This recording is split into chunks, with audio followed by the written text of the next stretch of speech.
Good morning, everyone. Happy Thursday. It is February 12th, Giving Hearts Day. We're all wearing red. We'll talk a lot about Giving Hearts Day here in just a minute. But first, I want to remind you we're live on Facebook every weekday morning. Love it when you join us live, but it stays on your feed, so watch it whenever it works best for you, or listen to it as a podcast. Just go to inform.com/podcast and look for the Inform Minute. All right, this morning, another mild one for us, and that creates another chance of fog out there. Yeah, it's soupy again, this time through eastern North Dakota, so places like Gwinner, Valley City, Cooperstown, up through the Langdon area, Grafton, Pembina have all seen quite a bit of fog this morning, and up north, temperatures have dropped down into the teens, which means freezing fog, slippery spots. I-29, that very northern chunk, has been icy this morning, so we're watching out for some frost and some ice on the roads. Temps warm back up into the 20s, 30s, and 40s today, depending on your location and largely your snowpack.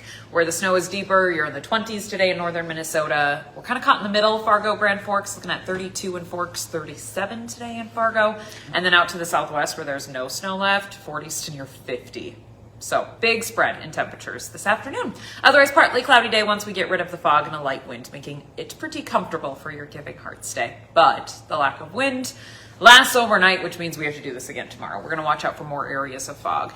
Looking at some futurecast models of fog, I think northern Minnesota is best pegged for fog tomorrow morning, but we know how fog is. She does what she wants. Yep. So, and she gets a little stubborn.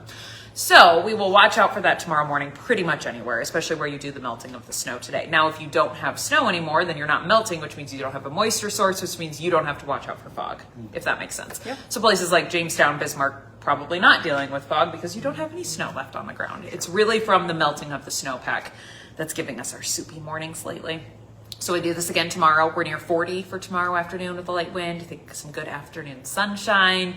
It's Friday. Yeah. It's Valentine's Day weekend. Like, I just feel like a good vibe. Yeah. Good vibes. Tomorrow afternoon. It is Friday the 13th tomorrow. Oh, I didn't put that together. I know. But we've got good forecasts, so Don't worry about that. forget it. It's not a Freaky Are Friday. you superstitious or little stitious? Headed into Saturday, I think we do it again. Spots of fog possible in the morning. It's kind of a we'll wait and see, really dependent on the wind. Late Friday night into Saturday, if we stay windy enough, then fog is harder to form. Maybe a few pockets on Sunday morning too. Unlikely though, especially with a cloudier sky. Fog likes a clear sky. That leads into a cloudier day for Sunday. High of 44, by the way, for Valentine's Day. Looking good for your Valentine's plans. Sunday, cloudier sky. I think a few stray sprinkles, especially up north later in the day. Nothing that's big or super heavy. The pattern changes by Tuesday into Wednesday. We'll watch for rain to move in and then switch over to snow with some wind by Wednesday. And then it's cold and it's winter again. Highs will be in the teens next weekend. All right. Yeah. So you really got to get out and enjoy this. Yes. I mean, Get even out. if you just like walk to the mailbox, Yes. do some breathe outside a little bit over the next several days. Yeah. Okay, that's nice. all. Thanks, Get guys. some fresh air. Yes. Well, as I mentioned right off the top, one of the biggest giving days of the year has arrived. Today is Giving Hearts Day. More than 600 charities, all raising funds today. WDAY will be live at Giving Hearts Day headquarters all day long, highlighting some of the great charities. Of course, Ryan Longnecker was there for us during First News this morning. He'll be there at 11 o'clock for our 11 o'clock newscast as well. Ryan McNamara will be there this afternoon. And we have a special show that we're airing tonight as well from 6:30 to 8. Dana and Kirsten will be there. It's a really fun show. Yeah. You'll want to check that out. And if you just want to give right now, go to givingheartsday.org. Such a fun day each It and is. every year.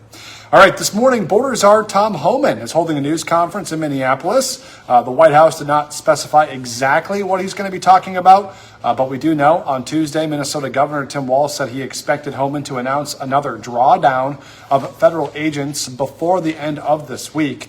Homan's news conference did start at 8 o'clock, so it's happening right now. Meanwhile, Governor Walz is holding his own news conference, announcing a new budget proposal for businesses that have been impacted by Operation Metro Surge. That is set for 9:45 this morning. Fargo police are now asking for help finding a tote that may contain the body of a missing woman who they say was heinously murdered. Police believe a 27-gallon tote may have been dumped in a secluded area or alongside a road between Fargo and eastern Ottertail County. If you want to see what the tote looks like, go to inform.com. They have a picture of what they are asking you to look for. Fargo Police Chief David Zabulski believes Isadora Wangel was killed sometime around New Year's Eve and that her body could be in that tote that they're now looking for. Police have arrested her boyfriend, 21-year-old Joshua Haidt, for murder. If you see anything, know anything, you're asked to call police. A Grand Forks man accused of kidnapping a man at gunpoint is in court today. Abdi Ahmed Ali faces charges of kidnapping, robbery, and terrorizing. Last April, Ali is accused of kidnapping the man from the Alameen grocery store and forcing him to drive him to the Islamic Center. It sparked a standoff near Red River High School. If convicted in this case, Ali faces up to 10 years in prison. 2 people are in court today charged in connection with a stolen 700-pound bell in Sargent County. Derek Sims is charged with felony theft in the case. He pleaded not guilty in November, but he has a change-up plea hearing scheduled for this morning. Paul Vincent pleaded not guilty to felony theft in October. He's also in court this morning. A trial is set to start February 25th. They're accused of stealing the over 100-year-old bell from the Whitestone Hill Cemetery in Gwinner last September. All right, today on Hot Mic with Dom Izzo, North Dakota is represented at the Winter Olympics. We'll check in Milan with Bill Kerr, Britta's dad, as the women's hockey team prepares for the medal round. Plus, the Bison women are set to head to Grand Forks this weekend. How Jocelyn Schiller is preparing for a homecoming against her former team. That's from 9 to 11 on Hot Mic. You can watch on WDAY Extra and Inforum.com. And now's a great time to get that Inforum.com subscription. Go to Inforum.com/subscribe to check out the deals. And be sure to join us the rest of the day on air as well for our newscast. Our next one's at 11, then 4, 5, 6, 9, and 10. And we have that special from 6:30 to 8 as well this evening, so tune into that. And then we're back with your Friday edition of First News tomorrow morning from 5 to 7. Have a great day, everyone.